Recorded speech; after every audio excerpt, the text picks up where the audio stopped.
Hello, everyone. Welcome to the new episode of Sports Across the Pond. This time, we're going to speak about women's sports, and with not just the usuals, me, Carlo De Marquis, Nick Cicero. We have a very welcome speaker, and guest speaker, Nick Meacham from Sports Pro. Hello, everyone. Hi. Hey, Paolo, and hi, everyone. Good to be here with you. Hello. So it's great to have you as a guest speaker here with us, Nick, today. The reason why we really wanted to have you, well, it could be to any content, to be honest, because of course you are very much an expert in anything sports and media. But particularly, we wanted to have you here today because the whole topic is about women's sports, seeing in two different versions. One, the business of women's sports. So what do you see there, and what are the trends, and why it really matters right now, because it's getting the momentum.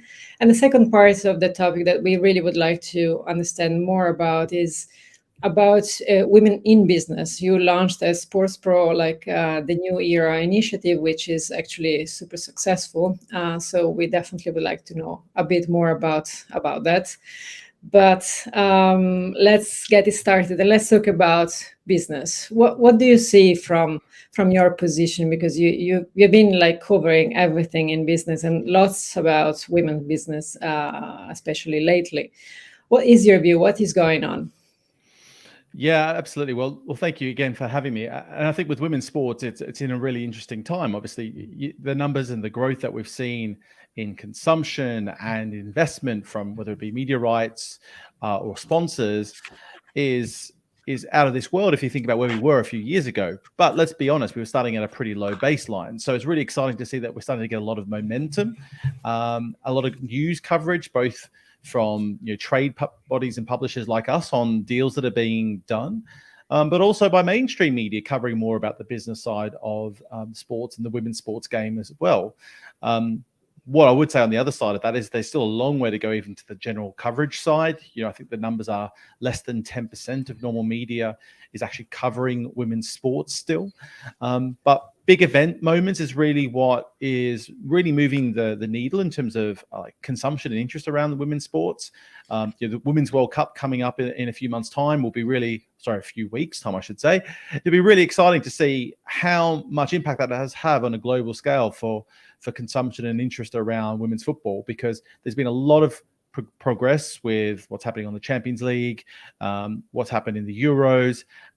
Given the challenges with the time zones in Australia and New Zealand, I'm hoping that won't be a barrier for seeing a further kick in interest across the women's football and women's sports completely.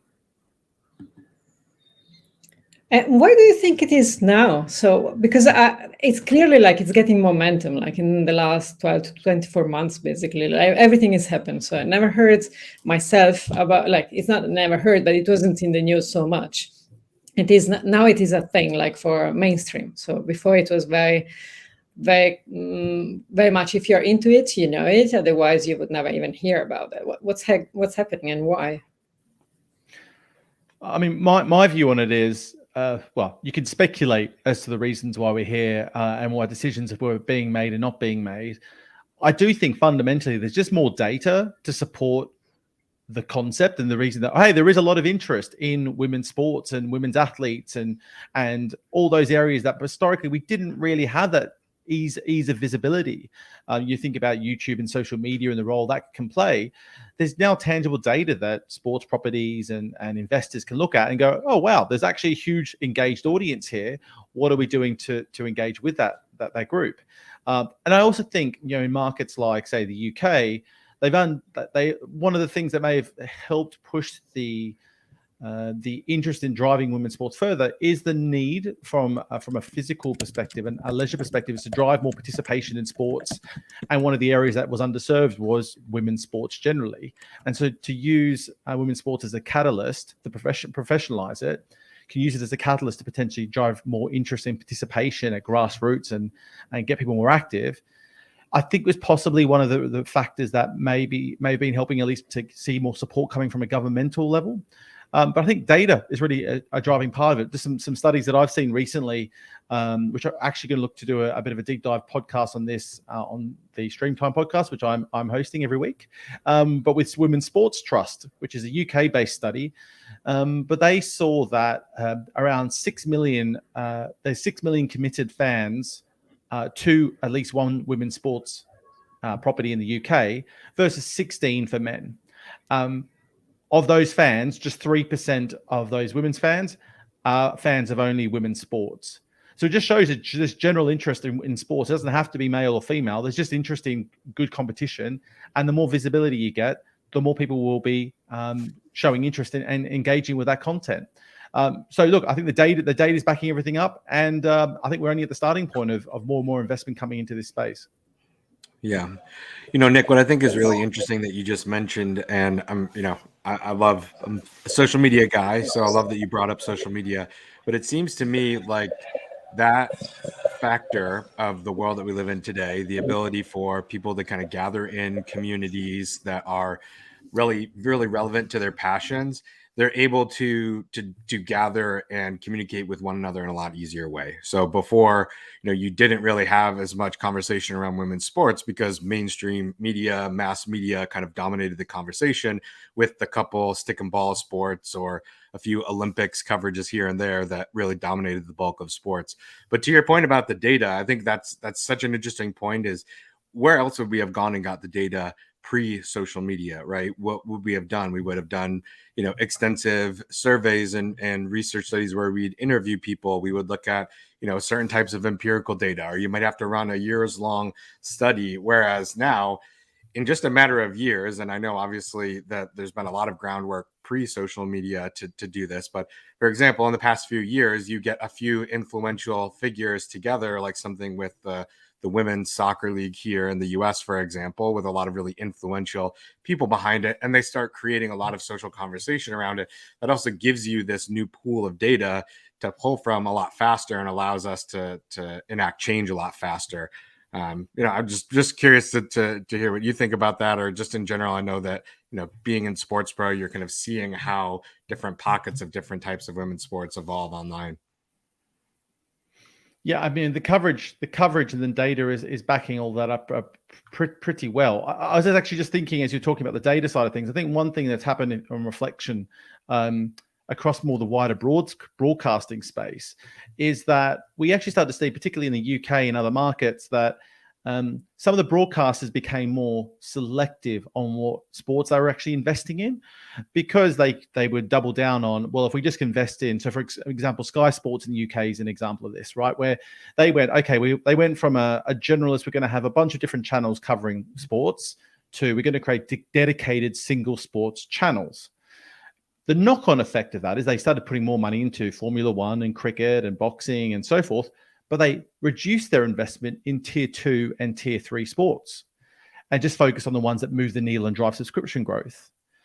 And I think now we're just getting to a tipping point now where the interest levels are, at least in terms of having different platforms with more content. Think about fast channels, think about what role YouTube plays, is just providing more opportunity for those tier 2, tier 3 sports to finally get like another chance at mass exposure again. Because let's face it, 10, 20 years ago, if you didn't have the broadcast partnership in place, you were dead in the water in terms of reach and coverage. Now we've sort of gone through almost like a dip, and we're coming back out of it again, where there's now more opportunity than ever for tier 2, tier 3 sports to at least find their own place and destination to build up a Syrian's audience base. And social media is such an important part of that mix. Obviously, social media, in my view, plays in many ways the role of free-to-air TV in terms of mass reach, mass awareness, and discoverability. Yeah. Well, yeah, and I'm kind of leading you into maybe talking a little bit more, but I know that DAZN, for example, somebody that I've worked with quite a bit in my past at Conviva and Del Mondo, they have been somebody who's taken that to the next level in terms of broadcasting things like the women's UEFA championships that are breaking records on YouTube, right? Yeah, completely. I mean, some of the numbers that they've recently produced a report and shared some figures. I mean, it's important for people that don't quite understand the nuance of that relationship. It's sort of like a tri-point venture between DAZN, the Champions League, and YouTube. But the numbers show, I think they had 50% increase in audiences from year on year. They've seen 57% increase in fan interest, thanks to the availability of it being on YouTube. But what's also really interesting is that commercially, the organization is seeing 54% increase, a 54% more positive impact on revenue to the clubs and teams involved because of the exposure. So they're getting more eyeballs and they're getting more commercial opportunities as a result of that exposure. The challenge for that deal is going to be when DAZN put 2/3 of the live games next season behind a paywall. Yeah. What's going to happen there? I get the sense, no one said this to me, but I get the sense DAZN are a little bit nervous about how that's going to go and whether it's actually going to start paying dividends. And I think everyone else is a bit nervous about the knock-on effect of that lack of reach that they've had. But it's a great test bed or a case study for us to see what impact this sort of approach, this sort of journey can have on the women's football game. One thing that I wanted to say. Sorry. So one thing I wanted to say is an aspect of what you said about social. Clearly, broadcast had no data. And I've heard people commenting on how they decide what to put in their fast channel. They use their YouTube audience to understand it. It is quite funny. On the other hand, you know that in music, that could be a setting. If you're not popular on TikTok, they won't produce a record for you.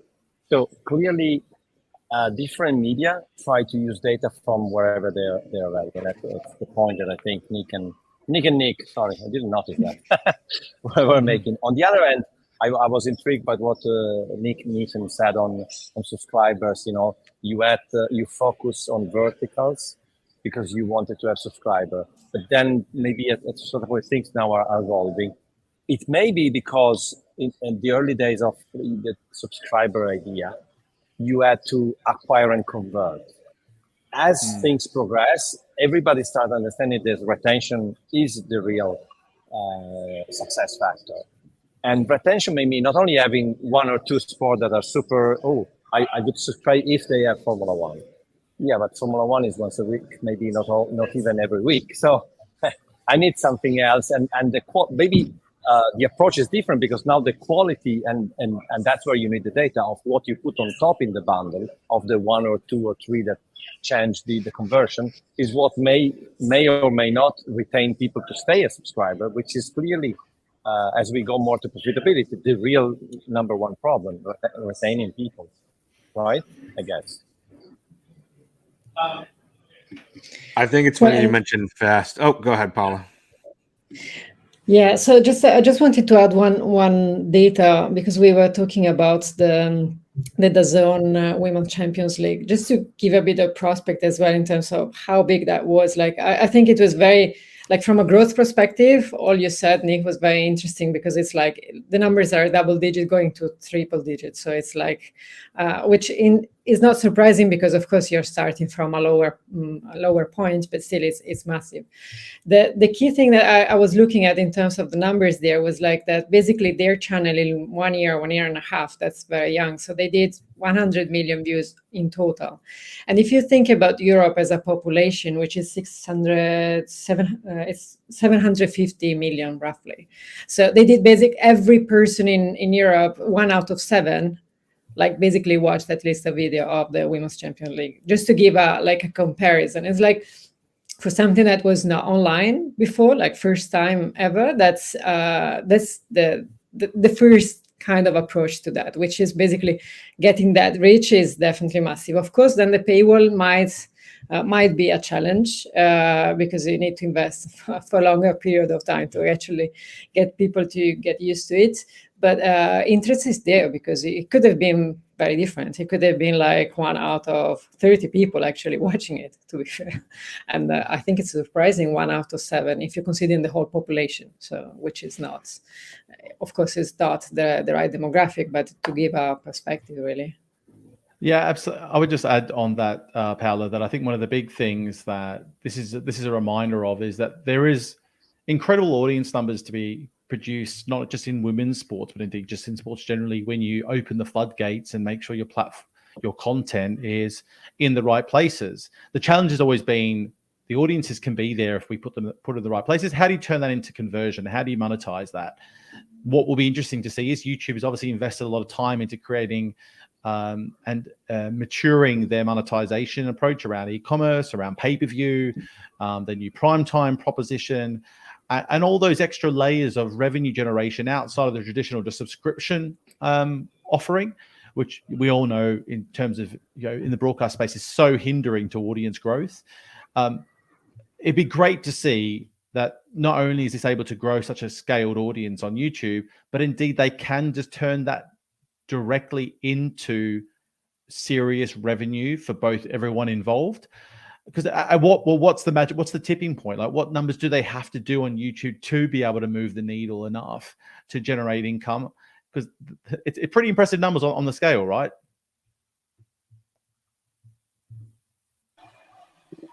Yeah, absolutely.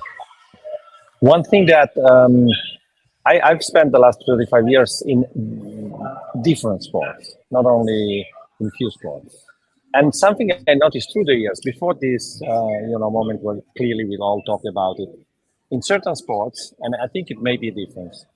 You mentioned football, soccer, etc. Clearly, these are events that happen completely separate. It's like almost a different game for people, blah, blah, blah. When you're in athletics, at the Olympics, direct experience for me, ski races, ski World Cup, they're together. I learned this from NBC, the broadcaster. It's about a flag, a hero, and a story. Honestly, we would be all mad because now the women's ski team is super strong, or there is an athlete, Fiona May, so honestly, I think this separation between men and women, I understand. I don't condone, but I understand when the sport is completely separate. But very often when the sports are together, I don't see, and tennis is another example with big discussions. So I don't touch tennis, but the other sports, it's about the flag, the hero, and the story. I don't care if it's a man or a woman, and I enjoy sports in the same way. On the other end, you look who's ruling the sports without going to polemic. It's all men. And that, I think, it's a problem in the end. It's definitely a problem. Well, I guess that's what Nick is doing with the Sports Pro New Era. He's trying to change that, at least to balance that somehow. Well, we're definitely trying, that's for sure. I mean, one of the things that we've seen, looking at the data ourselves, not only of the audiences that exist, but also the job roles exist, that the industry is so heavily male dominated in terms of percentages, it's pretty hard to, we have a real lack of women in senior positions, although that is changing. And if you look around the political world, that you often see that the countries that are run by women are often a little bit less crazy than some of the ones that are run by men. But hopefully that's not a symptom of what you would see in sports moving forward. I would like just to bring up one more thing when we were talking about business and data. So I was trying to look at numbers of valuations of, especially, I'm following a lot about Alexis Ohey and what he's doing with Los Angeles Football Club and Angel City Football Club. And I was looking at how ambitious that is. Of course, it might not be all of the clubs whatsoever, but basically they started like very recently. And last year they were already valued $100 million and they're aiming to get to 1 billion in 5 years. Now, of course, like let's put in perspective, it might not be 1 billion in 5 years, but still, we are going to basically from 0 to 1 billion as an objective. So just writing it down, it means it's ambitious but achievable. If not in 5 years, it might be done in 10, but still it's something achievable. So going from nowhere to 1 billion, I think that growth rate is very hard to think about in other sports, in other countries. So I think having that opportunity for brands as well to jump in when the the growth is. So getting as well like a good value for and good ROI for the growth, and also for business owners and whoever is investing in the area. I mean, we're talking about massive growth in terms of business. I don't know if you have a view on that, but I was like looking at the numbers. It's like, is that the right number of zeros? It's like, wow. Well, with Angel City FC, I mean, I'm not as close to the US stuff as perhaps maybe Nick might be, but what I do know is that I think the last reported numbers they had around their sponsorship turnover was about 40 million for the year. So let's assume they might be turning over, on double that across everything else they do. It wouldn't be any more. I mean, it's a pretty lofty valuation number, but the valuation models for American sports properties and sports properties generally in the world are pretty crazy. I mean, what's exciting me, Angel City, I do hesitate to look at that example as like a benchmark for the rest of the industry, just because Angel City's framework of the types of people they have involved. Carlo made a point before about storytelling and the personalities and so forth, and that's what sports and the popularity of sports built on. Well, Angel City have a lot of that in terms of the leadership and the whole story from launch and the types of famous people they've had involved from day one, which gives them an incredible platform to bring on partners, drive extra revenue opportunities, broadcast and media coverage that you would just never get anywhere else. I mean, you could think about what's happened with Wrexham, I suppose, in the UK. Well, yeah, but I mean, it took Ryan Reynolds to get Wrexham a Hulu deal. Same thing. It took Serena Williams and Alexis Ohanian to get an HBO deal, for example, with Angel FC. So sometimes, to your point, it's exactly about that, right? If Wrexham had just got bought by a random billionaire, might have been a totally different story. Completely. So that's why I'm always a bit hesitant with those stories, because I think they're exceptions rather than the rules, but they do show that there is potential there. Whether they can keep riding that wave of growth, I think a lot of it will depend on how the NWSL's coverage develops and evolves, and they can get some substantial deals there. But they need something to happen more widely to keep the momentum up. But they've got some great people, and they're well run. They're an impressive organization, that's for sure. Yeah, I would just add, and I'm cognizant that we're three men and a woman on a show talking about women's sports. So feel free, anybody, to shut me down. But I do think that when I look at other types of sports out there, I think that you look at maybe football and tennis and golf as some of the most dominant women's sports out there, and I certainly think tennis and golf have quite a bit of mainstream attention. Somebody might prove me otherwise. Obviously, football is one of those global, and then you have the Olympic sports. But then even in the world of men's sports, there's lots of sports that want to be considered the biggest sports in the world that are never going to get there, right? I look at, and this is no offense to them, like a lacrosse, for example. It's a very self-sustaining sport, right? Like they've come out and they've had a multitude of different types of pro leagues, although I think that Paul Rabel is doing a pretty good job with the latest version of that. They've expanded to kind of a global game and are really looking to do that. But is men's or women's lacrosse going to be the top billing on an ESPN anytime soon? Most likely not. So I think that there's this, because of the world of choice that we have today, and it's been brought up with the streaming relationships with the social video platforms like YouTube. Last week we talked a lot about the fast channels, right? We have the demand for content, I would say, on a lot of these places. Like we have a lot of demand for content, but you need to have a demand for unique and differentiated content. And so I think that there's a huge opportunity for women's sports, not looking at the whole industry as a whole, but for different pockets of that, to really fill that niche model as well, to be able to be self-sustaining, to be able to build models that differentiate. And that's the one thing that we do know about the streaming world today, is that everybody wants to differentiate themselves, right? So can YouTube and DAZN and UEFA align together with women's football to really blow that up? Or could there be, somebody like Peacock and what they've done with like a WWE, where they've able to bring that audience over? So I think that what we're going to start to see, and hopefully it can be, monetizable in a great way for everybody involved. But I think there's a really big opportunity with the branded content, with new streaming platforms, and with some level of subscription /free for different types of sport to really expand upon all of that too. I don't know, Nick. The last thing I don't know if you, like I said before, I know I mentioned soccer, football, and golf and tennis. What are some of the other sports that you in particular have seen attracting a lot of attention just in the streaming space, maybe mainstream or niche? I know that you're involved with volleyball. Is volleyball pretty popular? Or there's some other thing? We talk so much about golf and tennis and soccer. I was figured there's probably people out there that are interested in other types of women's sports.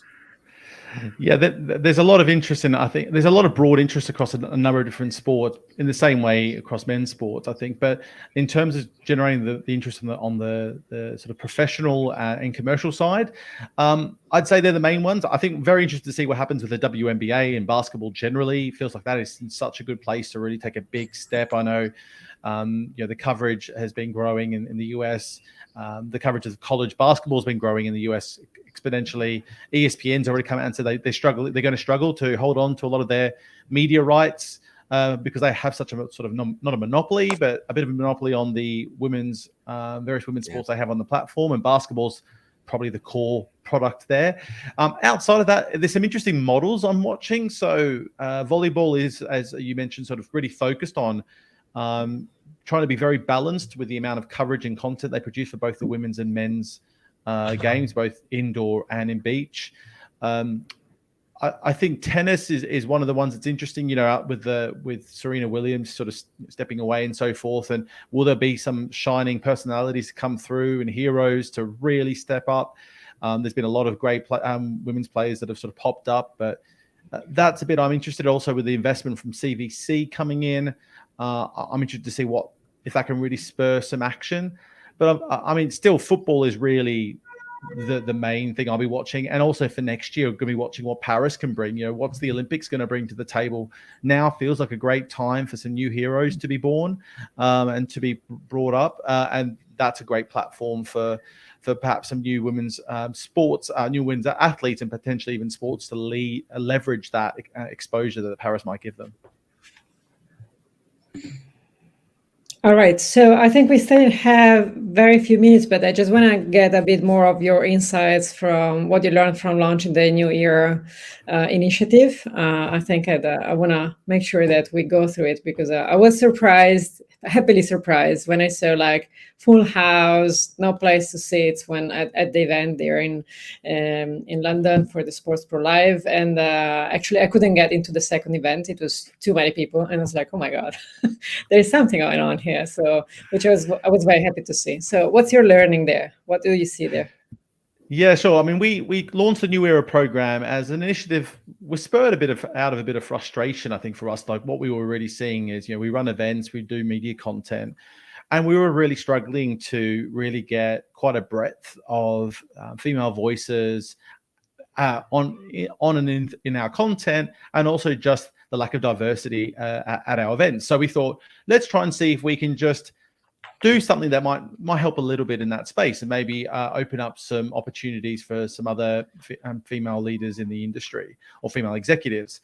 So we launched the New Era program, which the concept was to build a class of I think it was 13 or 14 women who would have the opportunity to get mentorship from real senior leaders in the industry. We're talking, let's see, like Alexandra Willis, the Director of Digital at Premier League. We're talking Johanna Ferries, the SVP of Activision Blizzard, Commercial Director of ATP Media, CFO, COO of English Rugby Union, Charlotte Burr from FIFA, and about a bunch of others that are real quite senior C-level executives, and they would become effectively mentors for this class. But what we didn't expect was the popularity and interest. We had something like, I think it was like 270 women applied to be in the program. And we were expecting not even a fraction of that number. And we only marketed it through very much a very simple marketing campaign through our own channels. But so we tailored that group and we looked at all these people that engaged with them on the first wave and went, wow, we need to do something more. So we've launched podcast series, articles, webinars, and are producing a whole stream of content to talk to this audience set itself. So it's not about creating awareness of women in the sports industry, but it's actually to help create a community of women in the sports industry and also tell their stories and heighten awareness of the role models that exist in this industry and space that are the female leaders. And fast forward sort of 9-12 months as this has been growing, we've got something like 33 different countries represented in our community. The people who've signed up to be part of the community and the different content initiatives we do is approaching 1,000 people. We had 200 attend our event in Sports Pro Live. 200 apply to attend. We had to limit the numbers because we couldn't fit them all in the room, as you pointed out before. And we're really excited. Like, there's such an incredible interest. And if you talk to the people that are involved, it's so refreshing to hear that actually that they love it. They love being involved with it. They love the ability to engage with their peers and people in a similar boat and a similar experience. And there's huge support developing around it, both also from men within the industry who really want to empower and support women in the industry, because there's still quite a dearth of women in this sector. Now, sports has still a huge problem, top down and bottom up, right? There's not enough women who are interested in getting into the sports industry. Like, there's a lack of supply because sports is not a particularly attractive place for some women to come into on first instance. And there's still a lack of leadership in those top roles that we need to see have more role models. But we're hoping to see that we are seeing that is changing. And we want to just really foster that continues to progress, and we start seeing more women interested in the industry and taking roles in the industry at all levels, not just at the top or at the bottom. So we're hoping to play a little bit of a role in that, because we think it's a really important part of helping this industry progress. Well, that's great to see. To be honest, I was happily surprised, and I'm really curious to see what's going to be in a year from now, because as you see, it's growing like massively, and that's nice to see. Just wanted to add one thing about, I think Nick Caesar was saying, we're 3 men and 1 woman. So it's very delicate, a bit sophisticated argument, but yes, it may be bad for representation in this case, but the fact that men are involved in progressing, women in the sport business, women in sport, is crucial, not only because at least they're 50%, even if we know in some cases they're 80% and in the top 80% position, but it's crucial. And more I see this kind of diversity chat where someone on the underrepresented group says, yeah, but you created the problem, solve the problem. I have a friend that is an exec in a top broadcaster, and she says, I'm always invited to this panel. Just do something. Don't stop inviting me to panel. Let me work. Yeah. But do something. Take action. Yeah. Oh, yeah. And then, I mean, I've had the pleasure of sitting with a lot of the fine women that Nick mentioned, like Alex Willis and others on panels. And, honestly, all of my best clients and employees and people that I've worked with my life in the social video world have been really smart women. So yeah, obviously looks are one thing, but I know that everybody here on this call is always driving to figure out ways that we can achieve equality and representation. So, it's kind of hard to not mention it though, tongue in cheek. Well, we have as well, like Alfonso saying that it's a great initiative. So we have support from Mexico. So I think the time is running up. So thank you very much, Nick, for being with us. Thanks, Nick Cicero as well, and Carlo De Marquis. And ciao from London. Like 3 from London and 1 from the US. Now it's we're forgetting about mainland Europe right now. So thank you again, and see you in 15 days for the next episode of Sports Across the Pond. Have a great day. Thanks, everyone. Ciao. Everyone.